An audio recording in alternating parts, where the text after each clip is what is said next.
All right. Good morning, everybody. We'll go ahead and get started here. If you got any questions, you can post them. Should be below the video if you're on a smaller screen, to the right of the video if you're on a larger screen. All right. So we'll start here with Eric G. What do you think of the D-Wiz golf product promoted by golf pros such as Annika Sorenstam, Henrik Stenson, Bryson Chambeau, Vijay Singh? Did Tasby Golf evaluate the product? I wonder if you would consider it worth the money. Um, Honestly, we haven't evaluated or tested the product. I don't know much about it. Um, sorry, I don't have much of an opinion on it. I know vaguely what it is. It looks like it's something you put on your wrist. Um, but yeah, I don't know a ton about it, and I haven't tested it. It looks like it's pretty expensive. Like I think I saw it was like $700. Maybe I'm off on that. Can't remember. I remember when I first saw it, I thought, wow, that's kind of expensive for what it is. Let's here. Let me see. Look it up. I could be wrong about that.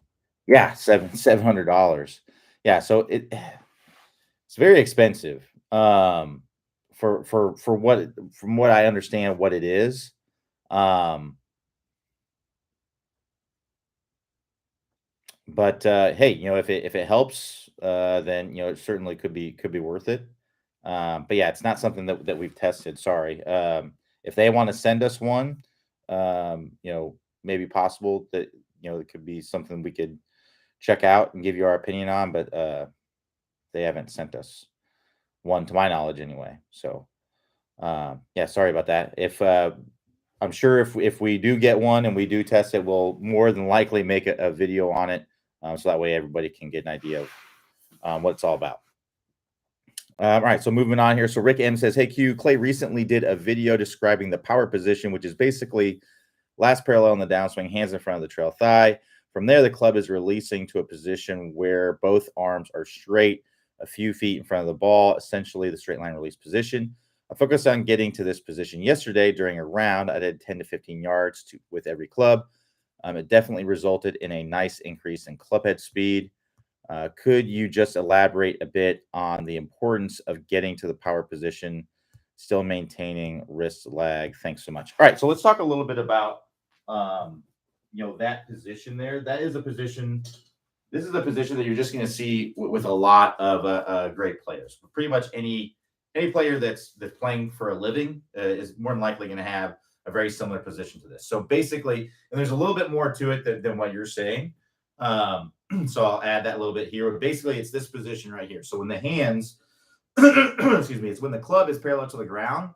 Typically, the better players are going to have their hands in front of their trail thigh, right around in this area when looking from the face-on position, right. When we look at a lot of amateurs or recreational golfers, when that club is parallel to the ground, we're like this, right? So the hands are not to the thighs yet. It's because the club is kind of releasing early, right? So that's part of it. Excuse me. Another big part of it is the position of the shaft. So what we like to see is that club a little bit shallower to the toe line, right? So you can see my toes are pointed that way. The butt end of the club is kind of pointing a little bit to the right of where my toes are. That's going to allow you to deliver that club nicely from the inside. And then also, I don't remember if Clay mentioned this, but this is a big part of this power position is the club face position, right? So we like to see that club face angled down slightly. If that club face is angled up like that, it's going to be very, very difficult you may be in this position here, but you're going to need to stand up out of it very, very quickly late to get that face squared up, right? Because that you're going to need to release it a little bit earlier to get that face squared up. Because if you came into contact and you held the shaft lean, you had the hands a little bit ahead of that impact, that face would be wide open. So you want to have that club face angled down a little bit. So one thing we want to keep in mind here is that the club is not the release is not starting right here. I think that's a common misconception. The release is typically starting around lead arm parallel. So the release starts when basically the club head starts to move toward getting in front of your hands, right? So when it stops moving behind your hands, right, we're not increasing the lag anymore. We reach what's called a max lag position. And when we look at the best players, that max lag position where we see the most lag in the swing is going to be about lead arm parallel. The release actually starts right here. So you can see how when I go from here, typically you're going to see about a 65-ish degree angle between the lead arm and the shaft. Again, it can be 90, it can be way less. It can be like, you know, Sergio Garcia who has way less. There's, you know, some factors that go into that, but the average is going to be around, you know, 60, 65 degrees, something like that. It's going to look like that, right? Well, if I had that same amount of lag and I got to here, right? That's, you know, when I got, that's the club wouldn't reach parallel by the time I got to my arm. So the club is releasing a little bit as it gets to this point, right? It starts right here and it releases gradually to here, and it releases a lot more as you go into the ball, and then you get into that straight line release position. But yeah, it's you know, if you're throwing the club out, if you're here, let's say I'm at the top of the swing, and then I start to throw that club out early, right? And then when I reach parallel, my hands are right here. Well, I've thrown out a lot of the energy of the club, right? And I'm just not going to have as much energy when I get to the ball. So that's part of why you're not going to hit it quite as far. And the other reason is because you're releasing the club early, which means you're adding loft, right? So when you lean the shaft forward, you de-loft it, right? So that's, you know, that's why the ball may be going farther as well. As the de-lofting, you're transferring more energy to the ball. So so yeah, that's a great position to strive for. It's a position that, you know, we see all the best players in. Just to review, when the club is parallel to the ground, hands in front of the trail thigh, right? When you look from face on, and from down the line, you're going to see the butt end of the club pointing a little bit to the right of the toe line, sometimes in line with the toe line, but it's going to be very, very close to that. What we see with a lot of recreational golfers is we see it out here, right? The club's coming down steeply. It's like this, right? So we want to have that club head, that butt end of the shaft pointing slightly to the right of your toe line. That's going to put you in a nice neutral position. And then also very important, having that club face angled down ever so slightly. You know, it can be close to straight up and down, but I like to see it just angled down slightly. That's going to make it to where you can deliver the club with shaft lean and with a square face. Excuse me. All right, let's keep going.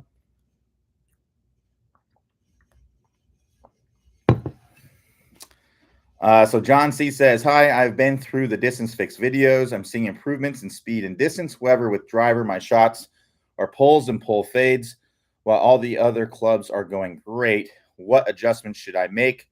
I'm hitting it farther with the driver, but now it's a pull. So basically what's going on is you're coming down steep with your driver. The short answer is you need to work through the 20-minute shallowing fix with your driver. Now, it is very common to slice your driver or pull your driver, but you know, all the other clubs are, you know, perfectly straight. The reason is that we actually need to shallow out our driver more than than other clubs because of the ball position, right? With a normal shot, right? So if we think about how the club comes down on an arc, right? So if you think about it this way, it's coming down an arc. So our club is working into out, into out, into out, into out. It turns a corner, and then it works out to in, out to in, out to in, right? So what causes a pull is a club path that's out to in, and then the club face is in line with that club path, right? So basically you're coming through, and the path is working to the left, and then the face is pointing to the left, right? A slice is basically the same thing, except the face is open. The club is working to the left, but now my face is open to that path, so it has that slice or that fade on it, right? So what we need to do, and how it's different with irons, right? With irons, my ball position's pretty close to the middle, right? So club's coming down, into out, into out, into out, hits the ball, then it works out to in, right? But with the driver, because the ball position is more up here where my hand is, if I have that same, if I shallow out the club the exact same, now my club's going to work into out. Now it's going to start turning to the left before it gets to the ball because the ball position is more forward. And now my path is to the left. So what we need to do is we actually need to shallow it more with that, with the driver. So that way the club path is more neutral by the time it gets to it. And the way you do that is you work through the 20-minute shallowing fix to get that in a better position, right? So I make sure that you have some good spine angle. That's very, very important to allow you to swing from the inside. If we get our spine angle leaning toward, you can imagine how that's going to make you want to come over the top. So I would make sure that you have a good spine angle. Make sure that you're nice and angled away at the top, so that way you can swing that club from the inside. That's a big one. And if the ball position is, you can move the ball position slightly back. I wouldn't move it too far back. We don't want to be hitting down on it. But if you move it like a ball back or something like that, it may make it a little bit easier to swing from the inside and be able to get that working a little bit better. So that would be something you could look at as well. But yeah, I would put the barrier down like Clay does in the drill number 2 of the 20-minute shallowing fix. Swing from the inside of that, get the ball start to the right, curve to the left. And then work toward drill number 3, where you dial that into whatever ball flight you want. So to get to that 20-minute shallowing fix, click the instruction tab, then click the 20-minute shallowing fix from there, and work through it with your driver.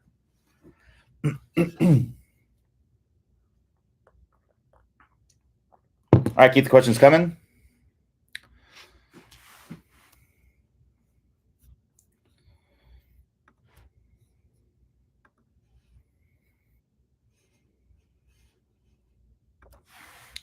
No problem, John. Glad to help.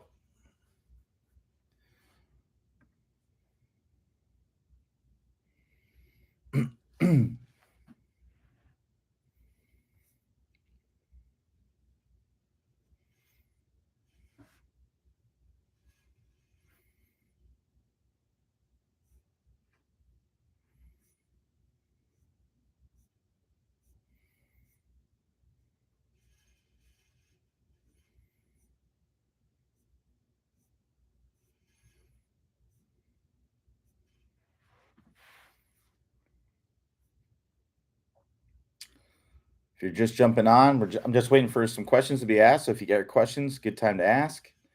Excuse me.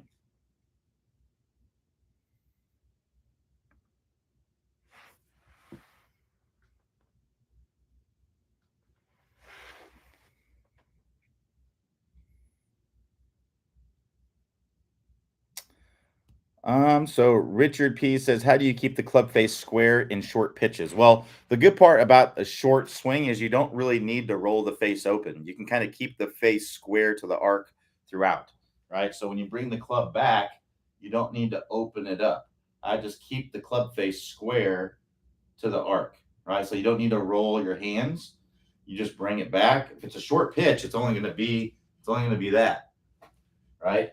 So I would just try to feel, just like, imagine you're tossing a ball, right? If you're going to toss a ball, you're not going to take your hand, right? You're not going to take your hand and roll it back like this and then roll it through, right? You're going to bring your hand back. You're going to keep your palm, right, pretty much square with the arc that you're swinging it. And what I mean by square to the arc, right, you're bringing the club back on an arc, right? So if I bring it back like this, that club, my hand is staying square to that arc, right? So this would be opening to the arc, right? This would be keeping it square to the arc, right? So I would just keep the face square to the arc. Feel like the palm of your hand is staying square to that arc, just like if you're visualizing it, your hand kind of working down this hula hoop, right? It's the same kind of thing. So I'm going to bring the club back. My hand's going to be square to that arc. When I bring it through, it's going to be square to the arc. And then when I bring it up, it's going to be square to that arc. All right, so just keep the hand square there. We don't need to roll the hand open. Keep it square to the arc throughout, and you'll be able to square up the face. I try to link the club face, try to feel like how it's, how it relates to your palm of your hand. You can, some people are a little bit different. Some people may have a easier time making connection with the back of their lead hand with the club face. Me personally, the palm of my trail hand or my trail hand, feeling like that is, thinking about like if the face is square, right, and I have my hand like this, the palm of my hand is square to that face.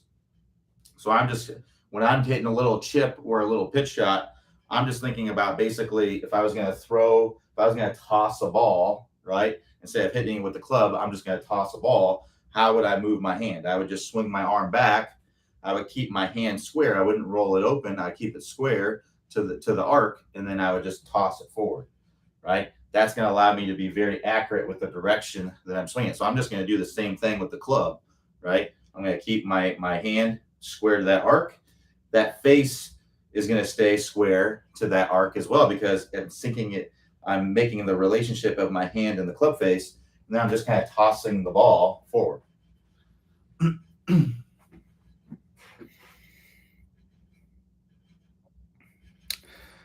So Tom M says, can you provide some help on what dirt or mud does to ball flight? If on the right of the ball, will the ball go right or left? Same question for on the bottom. Some of the events I play don't allow cleaning the ball in the fairway. So unfortunately, it makes it it's unpredictable for the most part. Just because you have some mud on your ball doesn't mean it's necessarily going to affect the ball flight, because it may just come right off when you hit it. But also, if it stays on there, it can make the ball kind of fly funny. So unfortunately, there isn't any, okay, it's on the right side of the ball's going to do this. On the left side of the ball's going to do this. It's more, there's mud on my ball. It's going to be a little bit unpredictable what's going to happen. And it's what you would call rub of the green, or rub of the mud, or whatever you want to call it. If you play an event, you get mud on your ball, it's not marked clean in place or whatever. It's just bad luck. It's it's not much you can do about it. But you just understand that and if you're in a situation like when you're chipping and you have mud on your ball, understand that it's probably going to slow the ball down, right? So you can, because you're just not going to hit it hard enough to probably knock the mud off of the ball. So you kind of have to make your best judgment. Like, okay, is the mud going to come? I'm not going to be hitting this ball very hard. Is the mud going to come off when I hit this ball? And if it's not, then I would try to maybe give it a little bit more. But as far as the ball, if the mud's on the right, on the left, it's unpredictable. You don't really know what's going to happen. So I would just hit it and hope it comes off. And if it doesn't, then it doesn't, right? And then it's probably going to end up short, or it may fly a little bit funny if it does.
Keep the questions coming if you got them.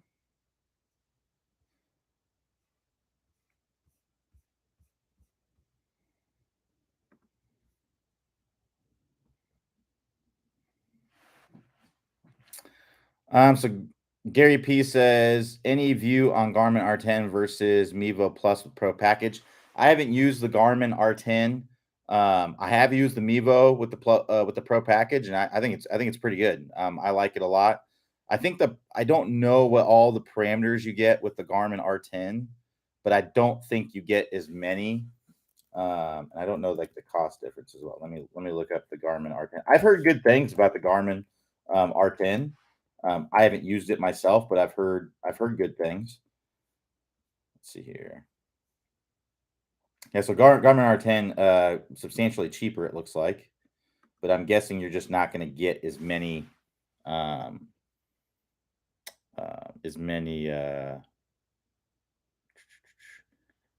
let's see here.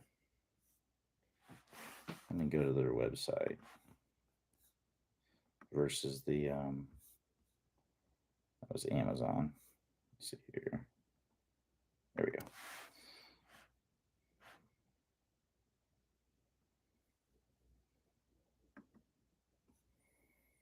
Sorry, it's loading up for some reason. Come on. I don't know why the website doesn't seem to want to open up.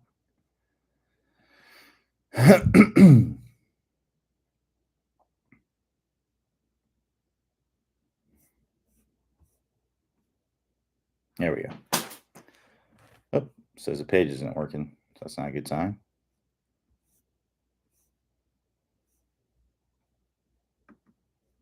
All right. So let's see here.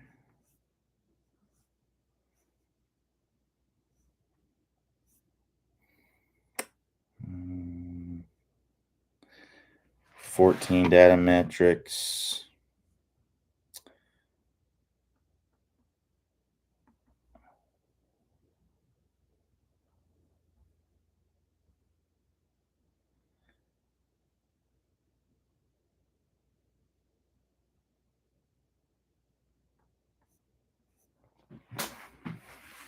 So I'm trying to find all the data points that it has. Garmin's website wasn't working, so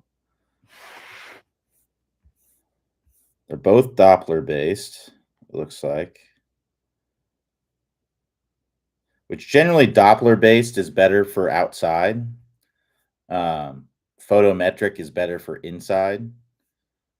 Um, so the difference is, a Doppler is basically it sends out signals and then it's waiting, it's getting signals back from the ball and the club or whatever. Whereas photometric, it takes a bunch of, it uses a high speed camera and takes us a bunch of pictures. So like uh, the flight scope is also Doppler. Flight scope tend to works better outside because it tracks the ball. Yeah, Garmin isn't, or that website isn't telling me all the data metrics either. Let me try the Garmin website again, see if it works. All right. For some reason, it just wasn't working the first time. So yeah, I would say it depends on where you're using it, how much space you have. Because I know with Doppler based, you need to have um, a certain amount of space to use it. If you're planning on using it outside, Doppler based is definitely the way to go. But if you're planning to use something inside, then you don't have a ton of space, you probably need to have photometric. So, like SkyTrack is photometric. The Foresight GC Quad, that is photometric. Those would be kind of what I would recommend if you're playing inside.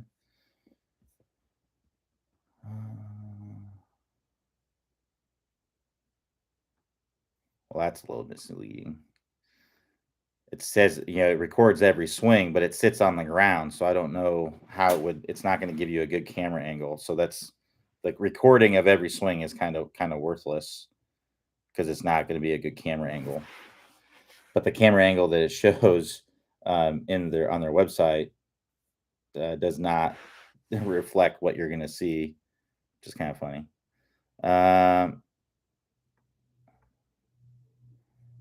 Club head speed, ball speed, launch angle, launch direction, smash factor, and more. Let's go to the specs. There we go. Sorry, bear with me here. I'm just trying to figure out. All right, so club head speed. Oh, really? It reads face angle and club path.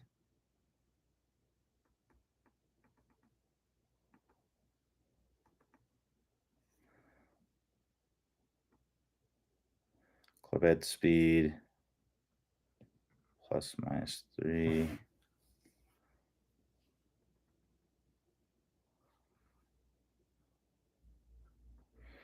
I mean, it seems. I've heard good things. I haven't used one of these, so I can't tell you. Oh yeah, get this.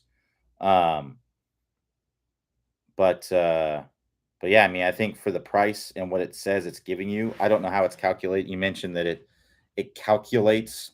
And I don't know exactly how it calculates the club path and the face angle and attack angle and all that. Um, so, and I don't know if you have to use a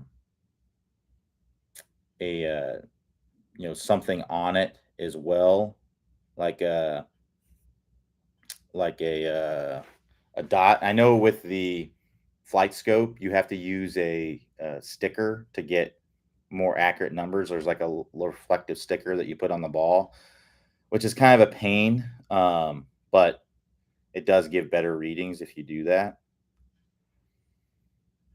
But yeah, I mean, it's giving you the main things that you really want to have are your club head speed, your ball speed, your launch angle, your launch direction, and I'm guessing that it's calculating your face angle and your club path based on those. Attack angle is nice to have as well. Um, but it seems to have like all the things that you would kind of you would want to have. Um, so yeah, I mean, it seems like it's a pretty good deal. I mean, for 600 bucks, I don't know. It looks like it's compatible with, um, if you're wanting to do, uh, virtual golf and stuff like that. It seems like it's compatible with those as well. My brother-in-law has one. He seems to like it. Like I haven't used it, but it looks like there's a subscription. Um, yeah. So see, I mean, I think the R10 looks cool. I've never used it, but seems like it's for the money compared to, because if you get the not the Garmin, but um,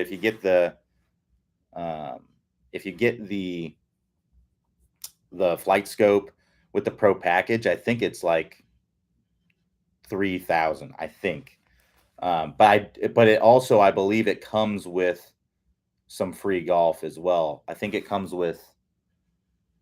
Um, I don't think you necessarily get a full package as far as the virtual golf is concerned. It looks like here it doesn't come with that, and you'd have to buy that separately. So, and I know those can be very expensive. So over time, but I don't know if you don't have to use stickers for this, and it gets pretty good.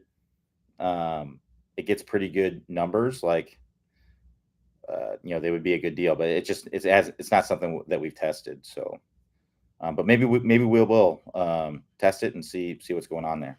They haven't sent us one, so if they send us one, we'll more than likely test it. Sorry, I don't know much more about it, but yeah. All right, let's keep going. We got some other questions there. So Jamie O says, I thought the swing recording was in conjunction with the app and your phone, but could be wrong. Oh yeah. So yeah, if you're setting up your phone and recording with your phone, that could be. I just saw that it had the camera angle is like a perfect camera angle, and I'm thinking if that thing is recording your swing, right, that camera angle is going to be from the ground, not from the right angle. So, and the camera angle that's from the ground, it's pretty much worthless. It doesn't really tell you much about your swing. I also wanted to see. I don't know how much space you have to use it, because that's kind of my other concern is like you not having enough space to be able to use something like this, because that's definitely something that you want to consider.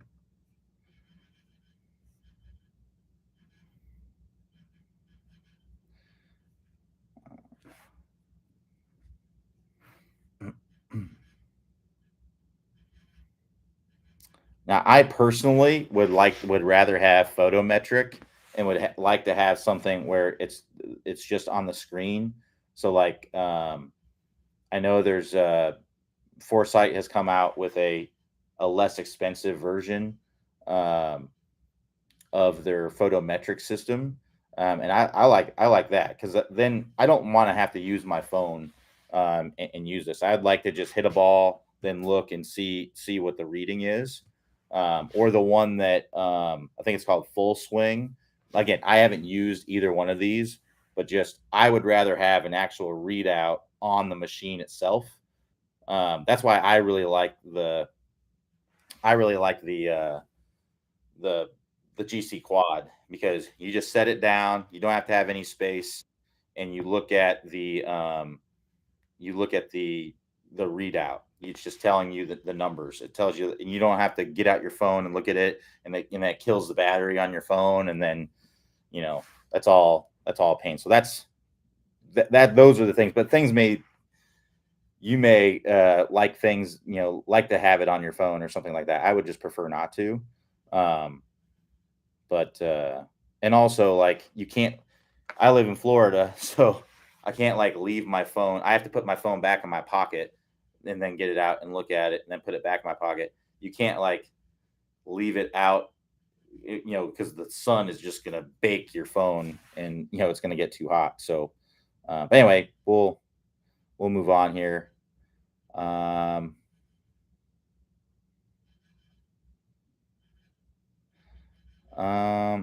thought recording was in conjunction with. Okay. So Bill S says, "What are Malaska, Alta Manzella talking about regarding the folding point or tipping point in the downswing?" To be honest with you, I don't really know.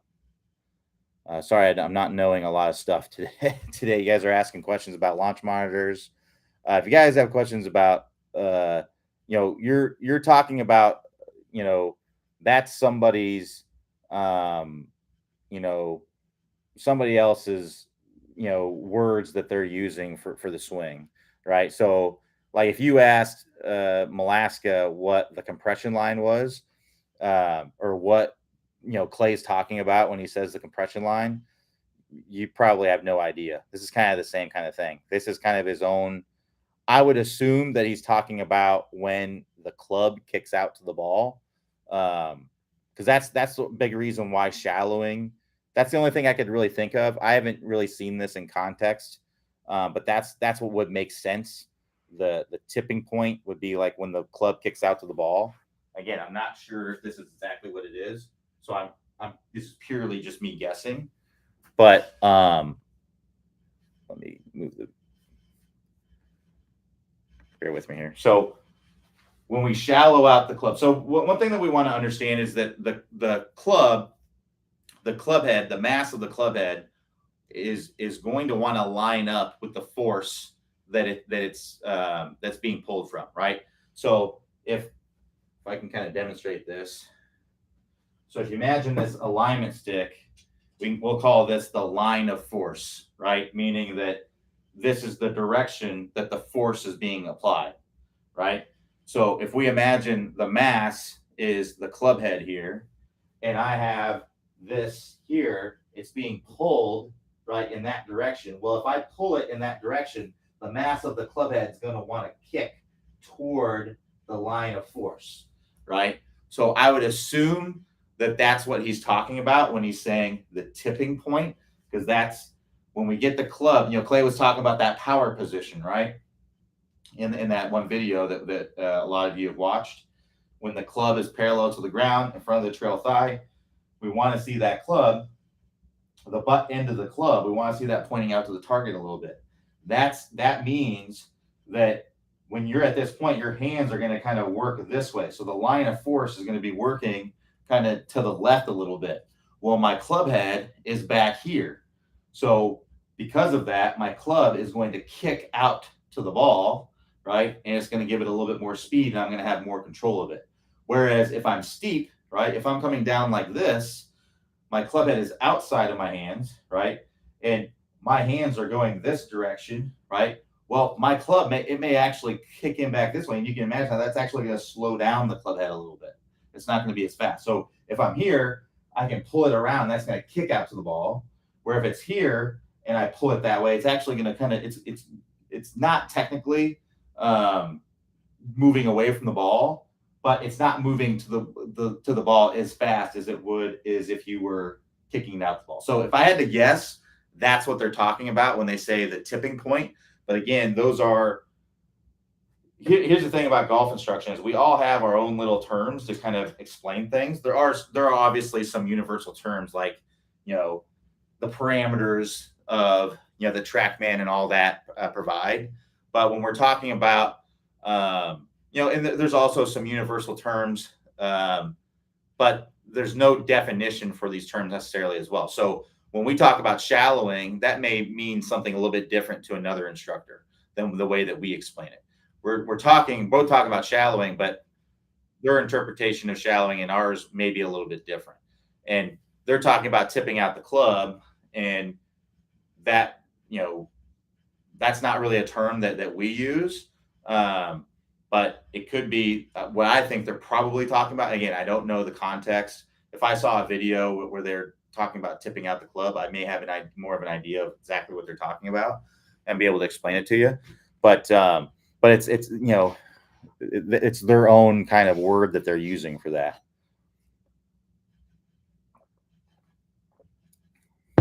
When are the clinics? Bob asked. So clinics are going to be coming up. Our first one is in the end of this month, so September. And I think we're going to have 2 in October, 2 in November, and 1 in December. I don't know the exact dates of all of them. I think that I think we have 2 that are sold out already, maybe 3 there. I think the September and October clinics have already sold out. I don't know if we've started selling any November clinics yet, but we send out an email to all of the members. So just be on the lookout in your email for an opportunity to sign up for the clinics. But keep in mind that the clinics, they're all distance clinics. So it's not going to be like where we're working on the short game and the irons. It's all just gaining distance. It's all getting club head speed with the driver. That's the whole clinic. So, but yeah, that's, like I said, I think it's going to be 1 at the end of this month, then 2 in October, 2 in November, 1 in December, the beginning of December. So yeah, be on the lookout in your email for an opportunity to sign up. I don't know exactly, the exact dates and exactly when we're going to open up sales. But typically what we do is we sell one, we sell it out. Then, maybe a week or 2 later, we send an email for the next one.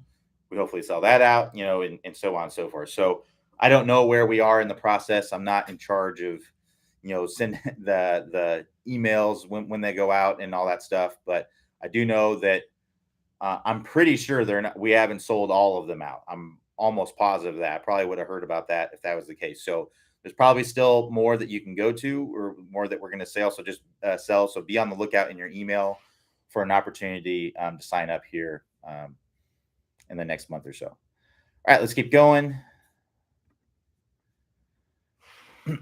So Gary P says, comes down to the price though. Yeah, GC3 is cheaper, but you don't get club data.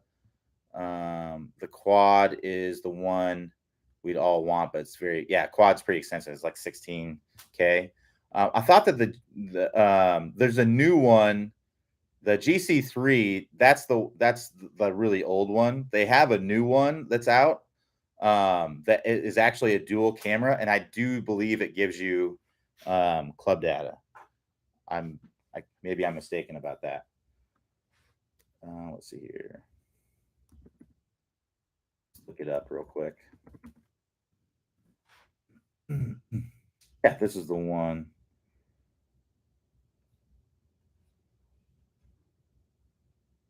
Oh, okay, it is GC3. What's the one that I'm? All right, so Bushnell has one, and it's basically the same. It almost looks the exact same as the Foresight one. I wonder why the Foresight one's so much more expensive.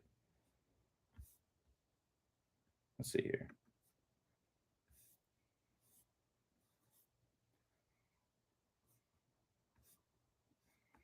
That's a GC quad.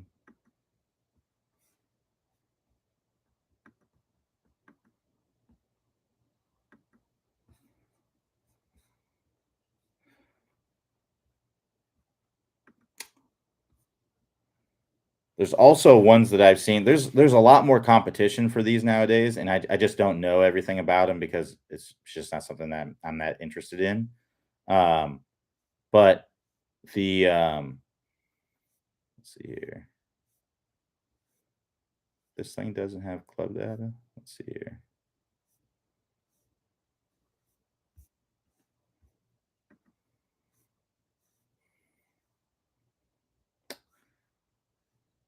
Yeah, so it has club head speed, smash factor, club path, and angle of attack. Whereas the GC quad is going to have face angle, which would be nice to have. Yeah, so I mean, there's quite a bit of data here with the GC3. I mean, you're only missing the loft and lie, which honestly you don't really need. Face angle would be nice to have. Impact location would be nice to have, but you don't need to have impact location. You can use other means for that, like foot power spray and stuff like that. But other than that, it has everything that the GC quad has. Smaller hitting zone. You can't do putting on it, but honestly, you don't really need to do putting with these things. Um,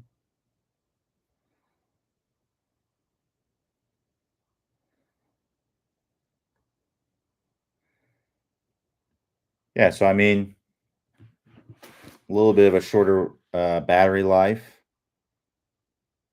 But yeah, I mean, it's got mostly. I don't know what the doesn't say what the price is. I saw the price on some other thing was like $7,500, which seems super. I thought it was like $3,000, but maybe. Anyway, there's a lot of them out there. The short answer to the Garmin R10, I haven't used it. I've heard good things based on the value and what it says it provides. If it's accurate and you can um, use it indoors, then I mean, it seems like it's a pretty good buy. But again, I don't know. But yeah, you're exactly right. It comes down to how much you want to spend. Um, if your budget is $600, I would guess that the Garmin R10 is probably going to be one of your best options. I think that was the price of the Garmin R10. I'll tell you, someone asked about the D Wiz earlier. I'd much rather have a Garmin R10 than a D Wiz if I was choosing. All right, let's keep going.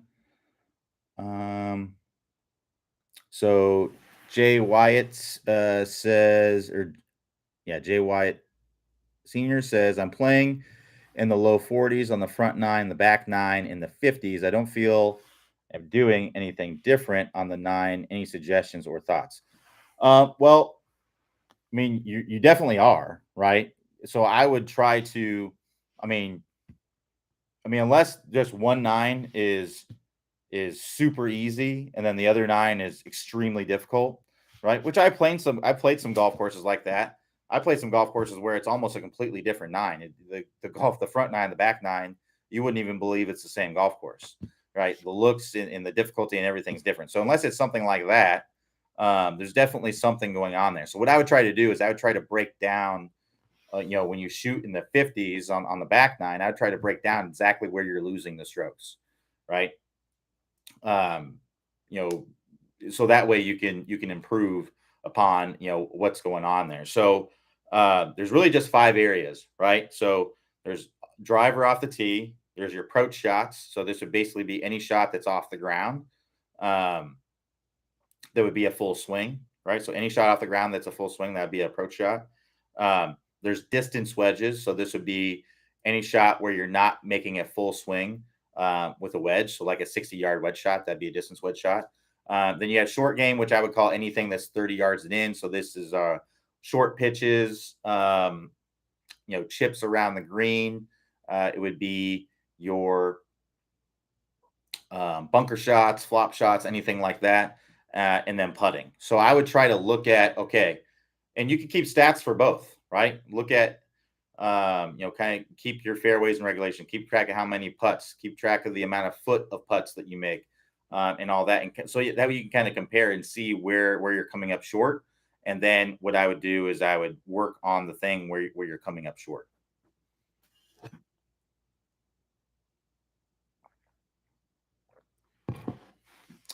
So Gary P says, I have a sim bay in my garage with projector, so project phone app onto a screen. Cool.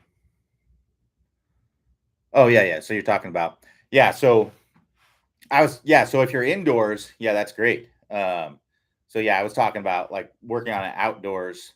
And in Florida, you set your phone on the ground. You can't really set it down on the ground because it's just going to get baked. So so yeah, but if you're indoors and you're projecting onto a screen, all that stuff, yeah, that's all cool. All right, let's keep going. So Gary P says, can you talk about shifting weight loading up the lead leg during at end of backswing? I had been swaying on the back leg a bit, and now I'm trying to really load up on the front leg, but it feels weird. Feels like I'm getting my torso well ahead of the ball when I'm at the top of the backswing, but it feels great if I make what I think is a good swing. I notice I really have to turn well through the ball. Yeah. So basically, it may feel like that because if you're used to kind of doing this and then swinging down from here, right, and your hips are you're kind of hanging back on your back foot, and then you get your body more forward, right? Sure, yeah, it's going to feel like you're way out ahead because it's way different than what you were doing before. Doesn't necessarily mean that it's wrong. It just means that it's different. So keep that in mind. But generally, what we're going to see from the best players is you're going to see at address, they're going to be fairly equal in the pressure in the feet, right? So they're not going to be way over here or way over here. It doesn't mean you can't set up with more pressure here and more pressure there.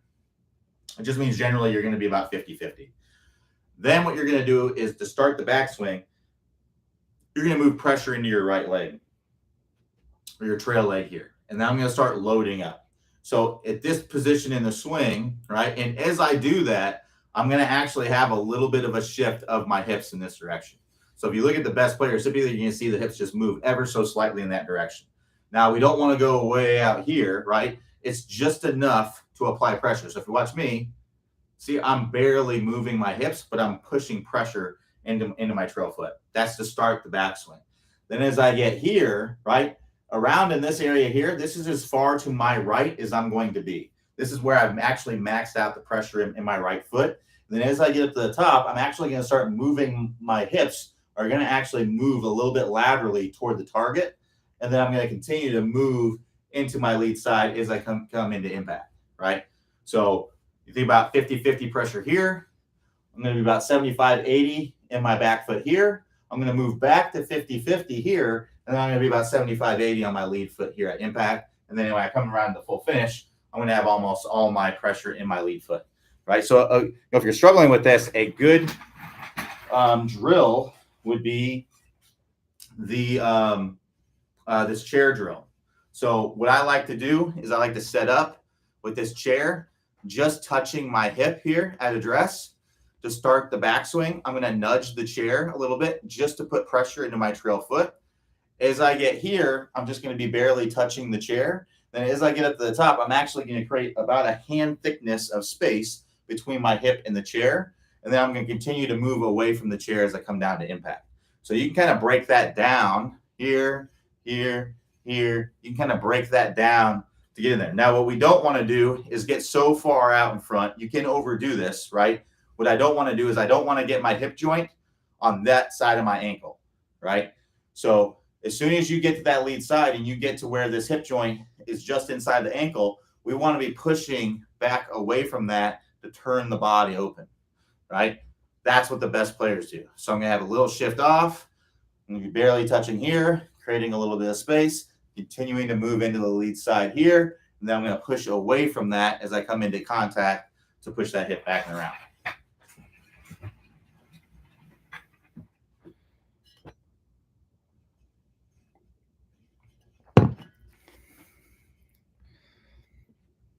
So Mike B says, I'm having accuracy problems from 150 yards in any advice. Yeah, so what we want to understand is what does it take to hit a good shot, right? It takes ball first contact. It takes center face contact. It takes a square club face in a relatively neutral path. And what I mean by neutral path is I mean the club isn't coming too far over the top or too much from the inside. It's fairly neutral coming down. So the club's coming kind of straight back, into the end of the back of the ball. So what I would look at first and foremost is if you're having accuracy issues, is how is your ground contact, right? So we want to make ground contact where the ball is. If you're hitting the ground behind the ball, that will cause accuracy issues because you're going to be chunking it, right?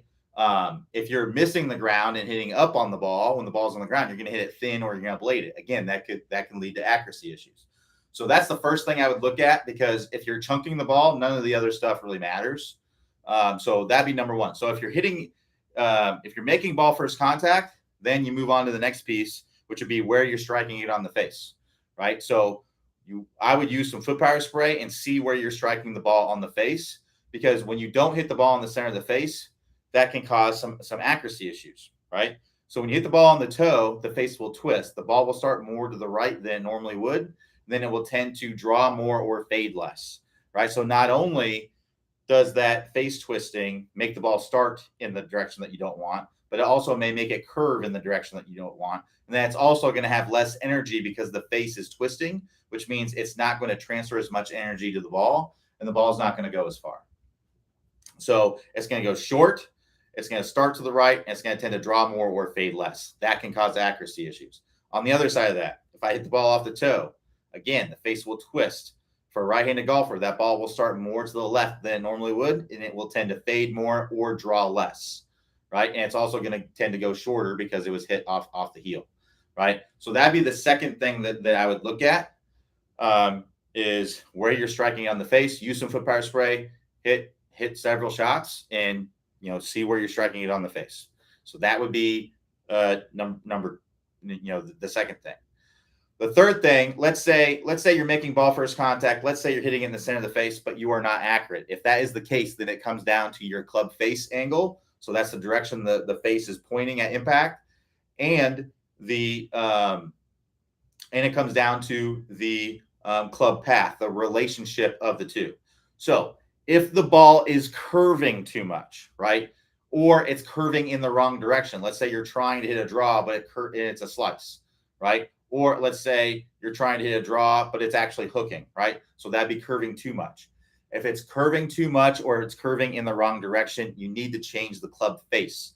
You need to get the club face. And this is only assuming you're hitting it in the center of the face, right? So you have to get that in order first.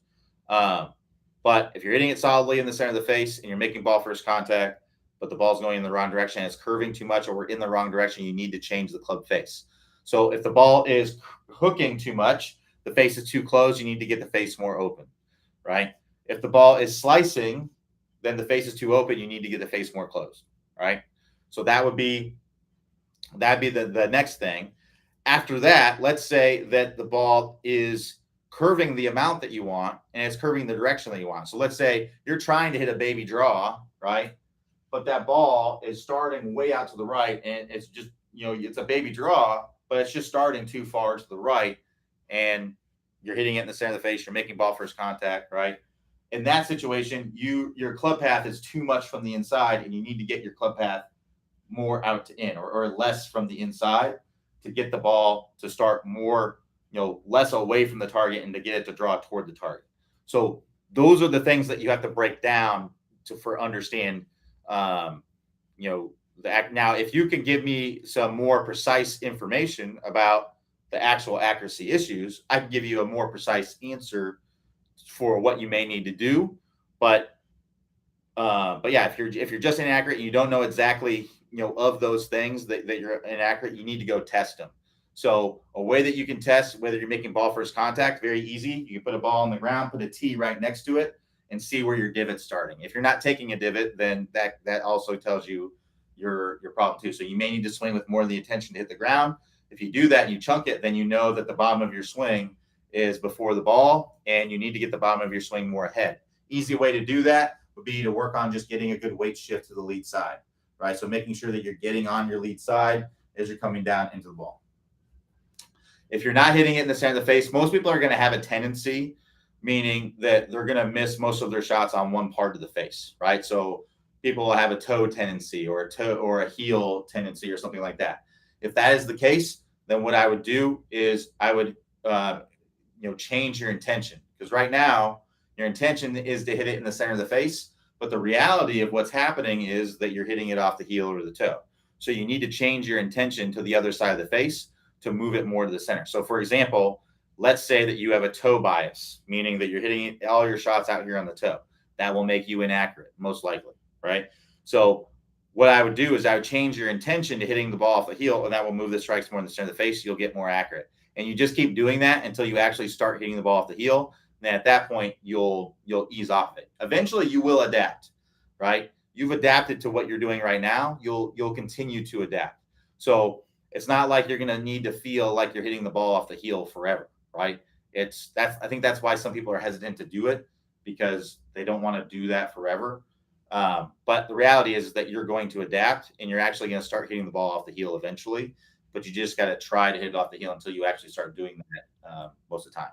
So that would be the next piece. And then, like I said, if the ball is curving too much or in the wrong direction, you got to change the face. Easiest way to do that is with the grip. So if the face is too closed, weakening the grip gets that face more open. If the face is too open, which is the most likely scenario, right, then strengthening the grip, getting the lead hand more on top, trail hand more under, that gets the face more closed. That's the easiest way to do it. If the ball is curving the amount that you want and in the direction that you want, but the ball is still too far right, too far left, then you need to change your club path, right? So if it's too far out to the right, you're right-handed, you need to feel like you're swinging to the left. If it's a pull, right, then you need to feel like you're swinging more from the inside. Thanks. Back to my inaccuracy issue from 150 yards. The usual miss is straight push to the right or slight push fade. Yeah, so you're just swinging too much, assuming that you're hitting it solid, right? Assuming you're making ball first contact and assuming you're hitting the ball in the center of the face, you're just swinging too much from the inside. So I would actually try to feel like you're coming over the top a little bit.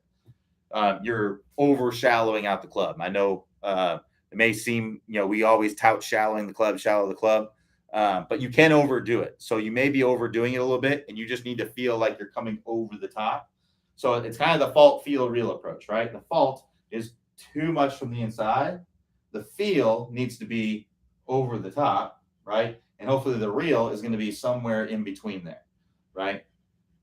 So if you actually pull the ball, that's great. That means that you've actually done something different, which is good. We just need to tone it down, right?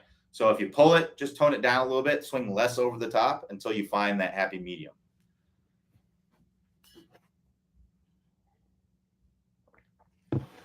Oh, we got time for maybe one more if we have one more question.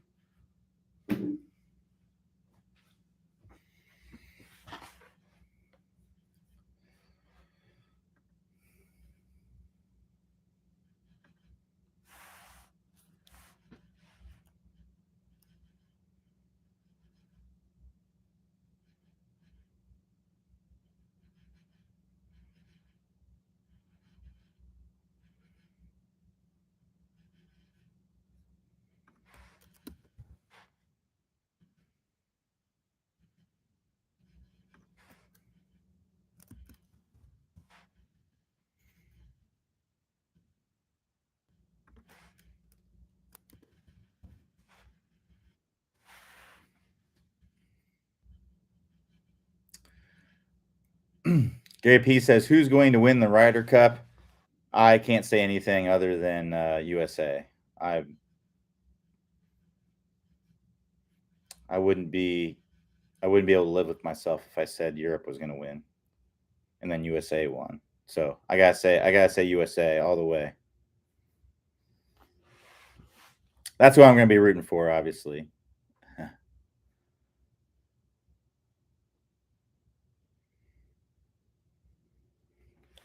I do like a lot of those Europe guys, but I got to root for the USA guys. All right. Roy, Shane, Victor. It's in our bag. All right. There's a lot of great players on each side. So we'll see what happens. It's going to be fun. All right. Thanks, everybody. We'll be back here tomorrow, Thursday, 3 p.m. Eastern Time. Everybody have a great rest of your day, and I will talk to you all tomorrow.